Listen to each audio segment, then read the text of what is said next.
চলে এসেছে অন্তরা খালামণির সাথে দেখা করতে। ইদান চলে আসছে আমাদের সাথে দেখা করার জন্য, অনেক বেশি খুশি। চলো তোমাকে আজকে আমাদের লাকিজে করে নিয়ে যাবে।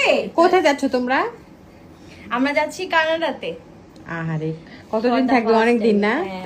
অনেক দিন থাকবে। আম্মু তো অনেক ইমোশন হয়ে গেছে, এর জন্য আমরা দেখা করতে আসলাম, কারণ অনেকদিন পর আবার দেখা হবে তাই। সমস্যা নেই, ইনশাআল্লাহ চলে আসবো। আম্মু অনেক টেনশন করতেছে, টেনশন করো না।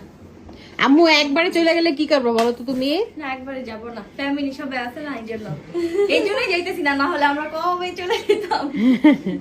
ফ্যামিলি সবাই সাথে থাকি আমরা, এই জন্য সবাই মিলেমিশে থাকার জন্য একসাথে থাকি। চলে এসেছে অন্তরা খালামণির সাথে দেখা করতে। ইদান চলে আসছে আমাদের সাথে দেখা করার জন্য, অনেক বেশি খুশি। চলো তোমাকে আজকে আমাদের লাকিজে করে নিয়ে যাবে। কোথায় যাচ্ছ তোমরা? আমরা যাচ্ছি কানাডাতে। আহারে, কতদিন থাকবে? অনেক দিন না? অনেক দিন থাকবে। আম্মু তো অনেক ইমোশন হয়ে গেছে, এর জন্য আমরা দেখা করতে আসলাম, কারণ অনেকদিন পর আবার দেখা হবে তাই। সমস্যা নেই, ইনশাআল্লাহ চলে আসবো। আম্মু অনেক টেনশন করতেছে, টেনশন করো না। আম্মু একবারে চলে গেলে কি করবো বলো তো তুমি? না, একবারে যাব না, ফ্যামিলি সবাই আছে না, এই জন্যই যাইতেছি না, না হলে আমরা কবে চলে যেতাম। ফ্যামিলি সবাই সাথে থাকি আমরা, এই জন্য সবাই মিলেমিশে থাকার জন্য একসাথে থাকি।